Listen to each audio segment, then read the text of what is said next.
रहा है यहाँ?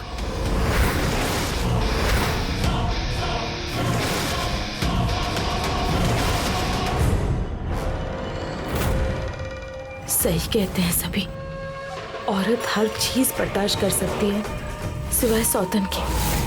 मेरी जिंदगी तब तबाह हुई जब मेरी जिंदगी में सौतन ने दी दस्तक।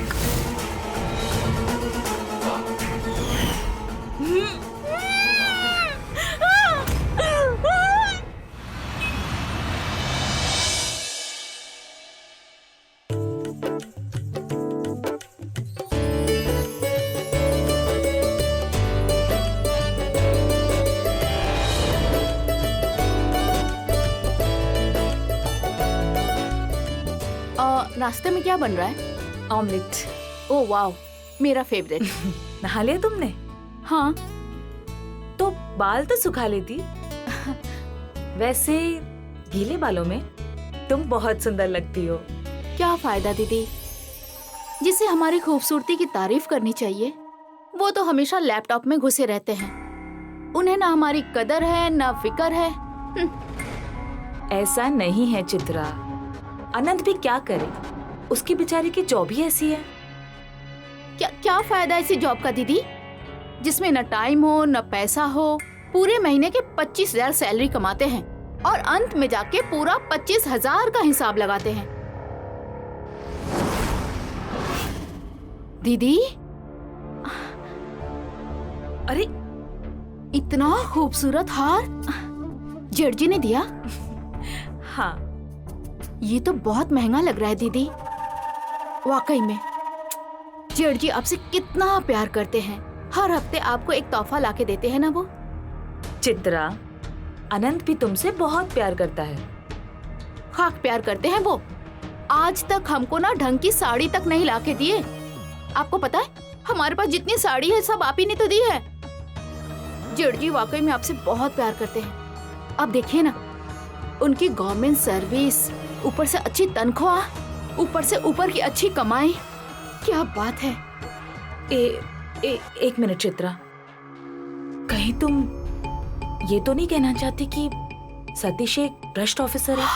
नहीं नहीं नहीं नहीं नहीं नहीं दीदी, हम ऐसा थोड़े ना कह रहे हैं। हम तो ये कह रहे हैं कि गवर्नमेंट सर्विस में तनख्वाह कितनी अच्छी मिलती है, तभी तो इतने महंगे महंगे हार ला रहे हैं आपके लिए। मैं कुछ मदद करूं? नहीं, अब सतीश की तारीफें करना बंद करो और ये सब लेकर बाहर जाओ। लो, संभल के। काश जेठ जी आपके नहीं हमारे पति होते जेठानी जी, तब तो जिंदगी की ऐशी हो जाती। लेकिन पति ना सही, यार तो बन सकते हैं ना जेठ जी हमारे।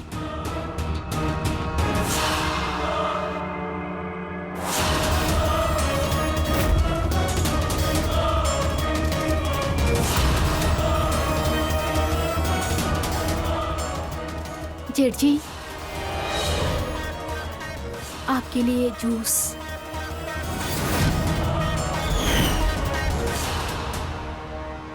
जेठ जी, क्या हुआ?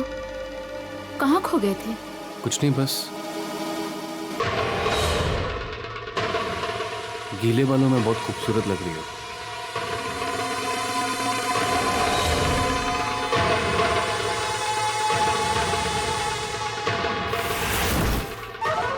सॉरी, कुछ ज्यादा नहीं खो गए आप?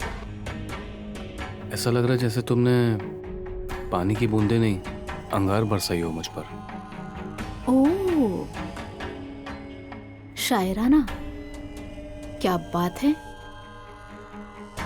दीदी जी के लिए सोने का हार और हमारे लिए सिर्फ शायरी।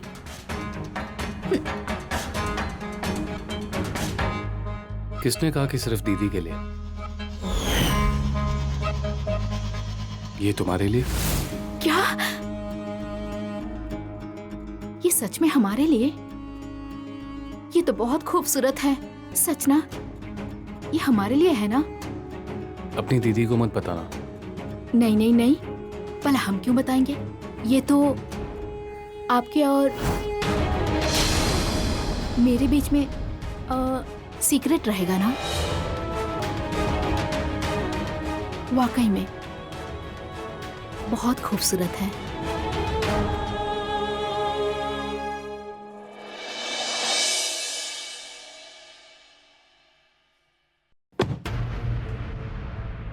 सुनो, जेठ जी तुम्हारा नाश्ते के टेबल पे इंतजार कर। हाँ बस 2 मिनट में आया। हमको एक बात नहीं समझ में आती। एक छोटे से मामूली अकाउंटेंट हो तुम प्राइवेट कंपनी में, फिर भी इतना बिजी रहते हो जैसे किसी बड़े कंपनी के मालिक हो। हाँ, हद है यार। जाओ जाओ, जाके जेठ जी से कुछ सीखो। देखो उन्हें, अपनी बीवी के लिए कितना वक्त निकालते हैं वो, इतने बड़े ऑफिसर होने के बावजूद। और तुम हो कि तुम कहना क्या चाहती हो? हम यही कहना चाहते हैं अनंत जी कि कुछ लाइफ में कर लीजिए। कब तक 25,000 पे जिंदगी जीते रहेंगे? हाँ, आप साहब बोलो, हुआ क्या है? तुमको पता है कल जेठ जी ने दीदी के लिए इतना महंगा तोहफा लेकर आए, सोने का हार। और तुम हो कि आज तक हमको एक चवन्नी का तोहफा तक नहीं दिए हो। कुछ दिए हो क्या? बताओ, दिए हो? चित्रा, तो मुझे थोड़ा सा वक्त दो, मेरा प्रमोशन होने वाला है। उसके बाद मैं भैया की तरह हर हफ्ते तुम्हें गिफ्ट ला के दूंगा। लाओगे ना तुम? लाओगे मसूर की दाल, मूंग की दाल, यही सब लाओगे हमारे लिए। अनंत, कभी खुद को देखा है मिरर में? आईने में खुद को देखा है कभी? थोड़ा सा भी चार्म नहीं है तुम्हारे में। छे, किस्मत हमारी ही फूट गई है। हमें तो अब लगता है कि हमने तुमसे शादी करके ही गलती कर दी।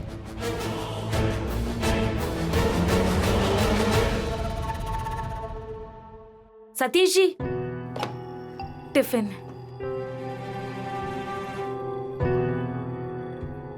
आज टिफिन खा के आना। कल की तरह पूरा टिफिन घर पे वापस नहीं आना चाहिए। अरे हाँ बाबा, एक बात कहूँ? हाँ। थोड़ा सीखो चित्रा से। वो कैसे हमेशा वेल ग्रूम्ड और सज सवर कर रहती है। खुद को देखो, हमेशा थकी आ रही। वो इसीलिए क्योंकि मैं घर का सारा काम करती हूँ और वो महारानी दिन भर सजने संवरने में बिजी रहती है। अरे तुम गुस्सा क्यों हो रही हो? मैं तो बस यूं ही कह रहा हूँ कि एक पति को अपनी पत्नी को सजता संवरता हुआ देख के अच्छा लगता है। अच्छा, चलता हूँ। गाड़ी थोड़ा तरीके से चलाना, आजकल बहुत रैश ड्राइविंग कर रहे हो। भैया मैं तो सही से ही चलाता हूँ। एक तो तुम किसी की सुनते नहीं हो, मैं तो सोच रहा हूँ ऑफिस से गाड़ी मंगवा लिया करो। कम से कम ड्राइवर बात तो सुनेगा मेरी।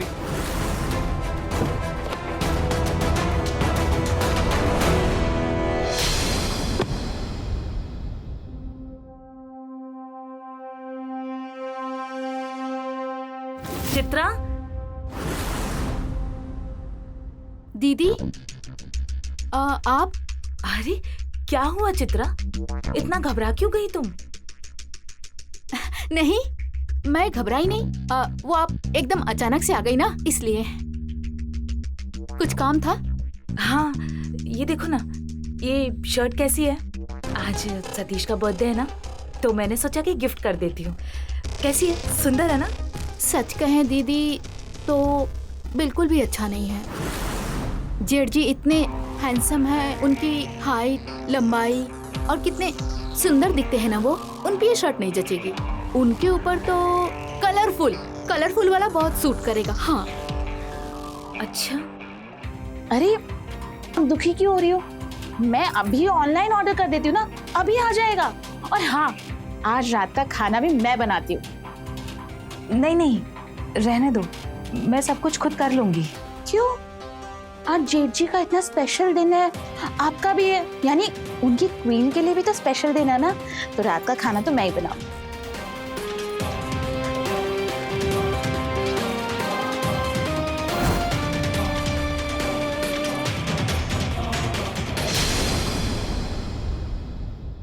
क्या बात है, आज बर्थडे बॉय बहुत स्मार्ट लग रहे हैं। Thank you. और तुम्हारे कान के झुमके बड़े प्यारे लग रहे हैं। Thank you. Happy birthday to you, happy birthday to you, happy birthday भैया। Thank you Anant. Wow, cake तो बहुत बढ़िया है।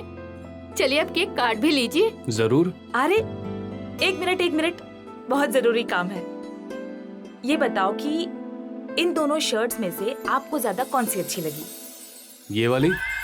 देखा देखा, मैंने कहा था ना दीदी कि जेठ जी को सिर्फ मेरी चूज की हुई शर्ट पसंद आएगी, क्योंकि मुझे उनकी चॉइस पता है। लेकिन आप हैं कि मानती नहीं।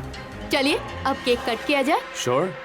Happy birthday to you, happy birthday to you, happy birthday dear JD, happy birthday to you. ये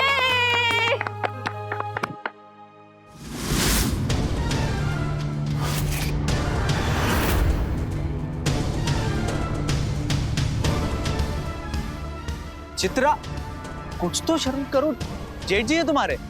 अरे तो क्या हो गया, पर मेरे दोस्त भी तो हैं, और जब दोस्ती की है तो किस बात की शर्म? हाँ? अरे अरे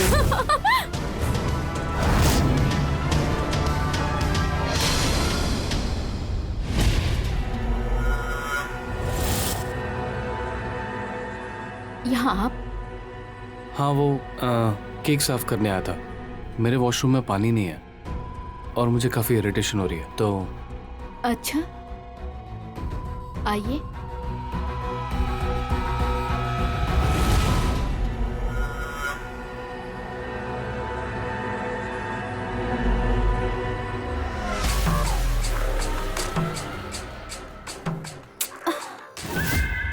क्या हुआ?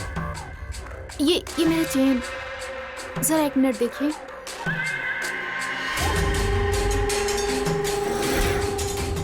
मेरा चेन भी आपके जितना मुझे सताता है।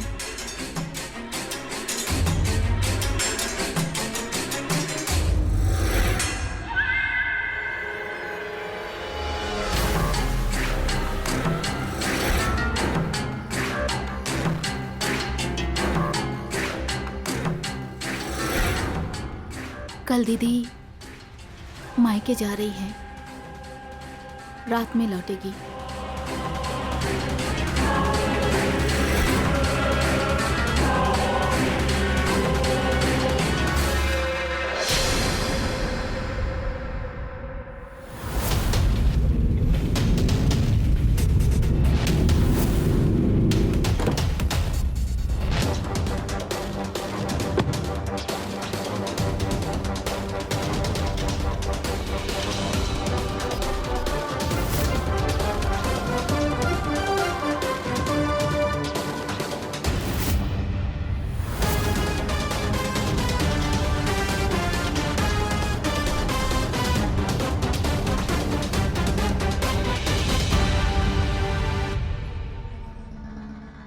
क्या हुआ? तुम्हें मेरा आना अच्छा नहीं लगा? मैंने ऑफिस से छुट्टी तुम्हारे लिए ही ली है। कुछ नहीं, बस हमारी किस्मत पे हमको रोना आ रहा है। देखिए ना, दीदी कितनी खुशनसीब है ना कि उन्हें आप जैसा पति मिला जो उनसे बहुत प्यार करता है, उनकी बहुत कदर करता है। आप तो हर हफ्ते दीदी के लिए कुछ न कुछ लेकर आते हैं, उन्हें महंगे महंगे तोहफे देते हैं।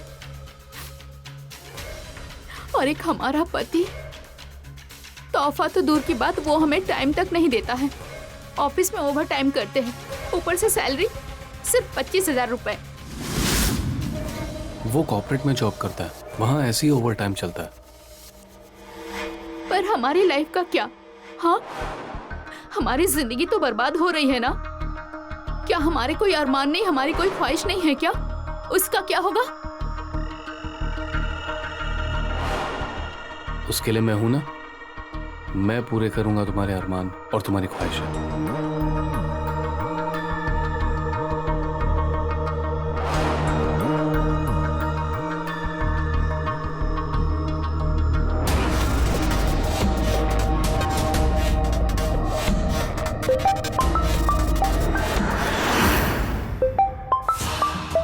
एक मिनट,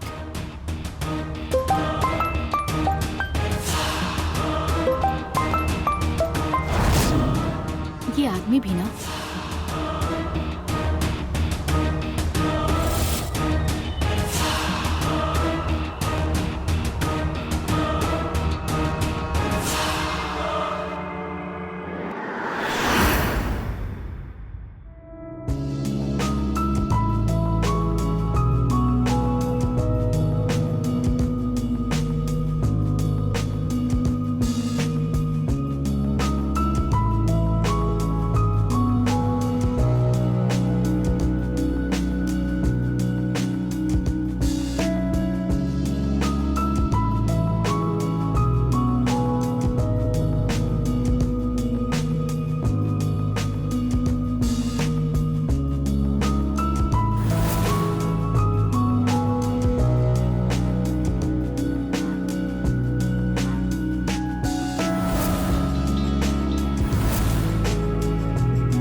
हमें पक्का यकीन है इनकी और चित्रा के बीच में कुछ तो चक्कर चल रहा है। हम कुछ भी बर्दाश्त कर सकते हैं, लेकिन पति की बेवफाई नहीं।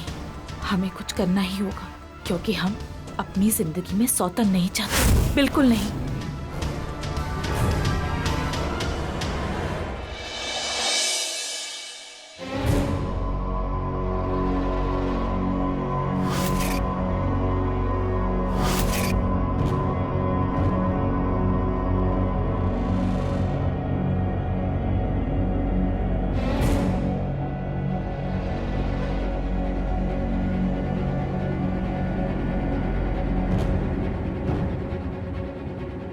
क्या हुआ? आजकल तुम्हारा मूड बड़ा खराब लग रहा है। सतीश जी, मुझे आपसे कुछ बात करनी है। बोलो। आपने कहा था कि अनंत और चित्रा एक आध महीना यहाँ रुकेंगे, और जैसे ही अनंत को कोई अच्छा जॉब मिल जाएगा वो चित्रा को लेकर यहाँ से चला जाएगा अपने नए घर में। लेकिन अब करीब 2 महीने हो चुके हैं, और कितना समय। तो क्या हो गया कमला? अनंत मेरा छोटा भाई है, वहाँ कानपुर में बहुत कम सैलरी में जॉब कर रहा था।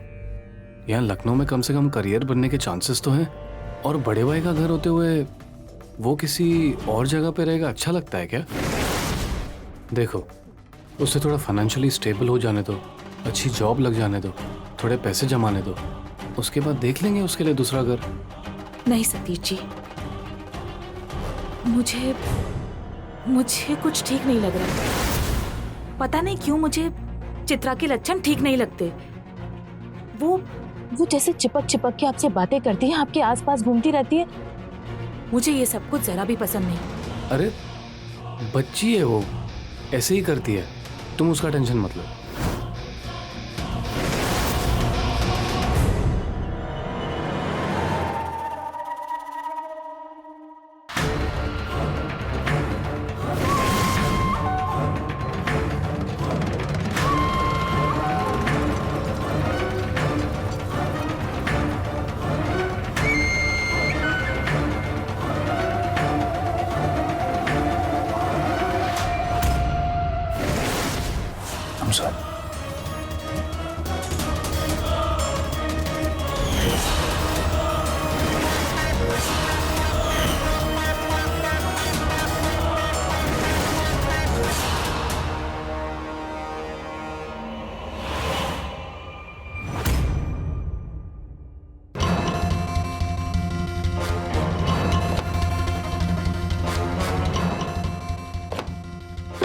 अनंत, मैं कुछ भूल गया हूँ, तुम गाड़ी निकालो।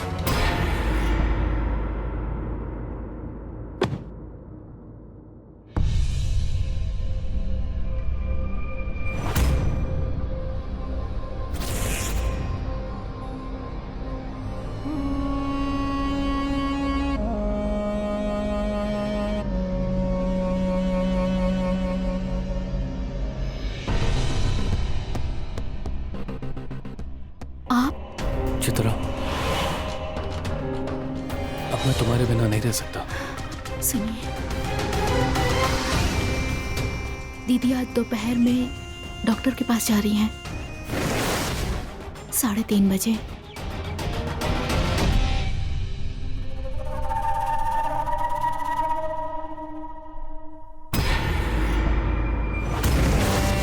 अरे, आप अभी तक ऑफिस नहीं गए?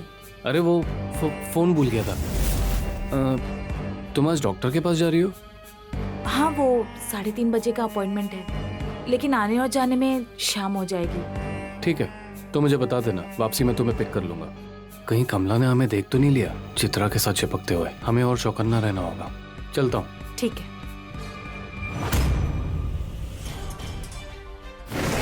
लेकिन इन्हें कैसे पता चला कि मैं डॉक्टर के पास जा रही हूँ? मैंने तो इन्हें बताया ही नहीं था।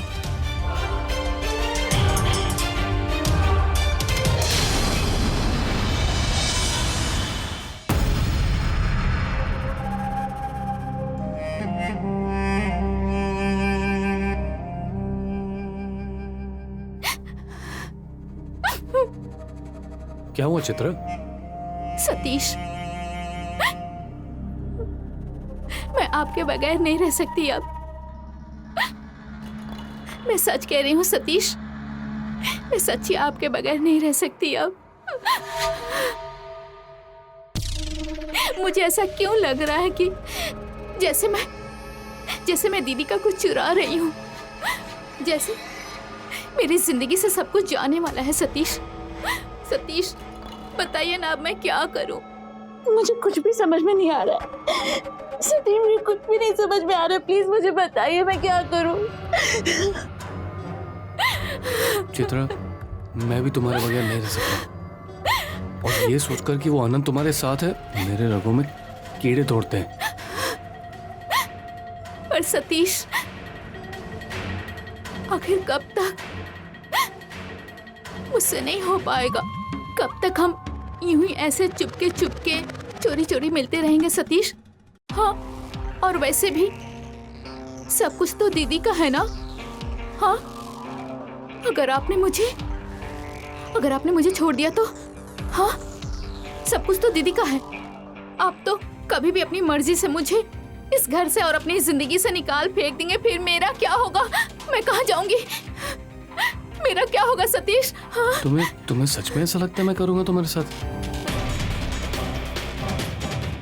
पर दीदी और अनंत के रहते हुए हम कैसे खुल के मिल पाएंगे? हम तो खुल के जी भी नहीं पाएंगे।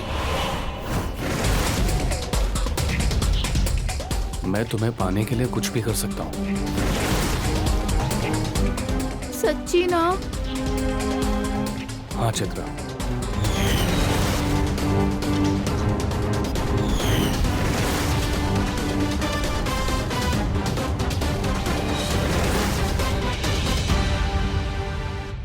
जुर्म करने वाले से ज्यादा जुर्म सहने वालों को खबरदार रहना चाहिए, क्योंकि जुर्म सिर्फ तब होता है जब हम उसे होने देते हैं। कुछ ऐसा ही हुआ आज के जुर्म की कहानी में। ऐसे अपनों पर होने वाले जुर्म को हमें रोकना ही होगा, चाहे जो हो जाए। ये इंसानी फितरत है कि दूसरों की थाली में हमेशा पकवान ज्यादा ही दिखते हैं, और जब कोई इंसान दूसरों की थाली को हड़पने की कोशिश करता है तो एक जुर्म की शक्ल ले लेता है। नमस्कार, मैं हूं रवि किशन। क्राइम फाइल्स के एक और जुर्म की कहानी लेकर फिर आपके सामने हाजिर हूं। एक औरत की महत्वाकांक्षा की वजह से उसने एक शादी को बर्बाद करना शुरू कर दिया, वो भी अपनी ही बहन जैसी जेठानी की शादी। उसके पति पर डोरे डालकर अपनी ही जेठ के साथ चक्कर चलाकर सगी सौतन बनने चल पड़ी। क्या होता है जब रिश्ते तार तार हो जाते हैं? आइए देखते हैं इस सगी सौतन के जुर्म की दास्तान कौन सा भयानक मोड़ लेती है। आइए।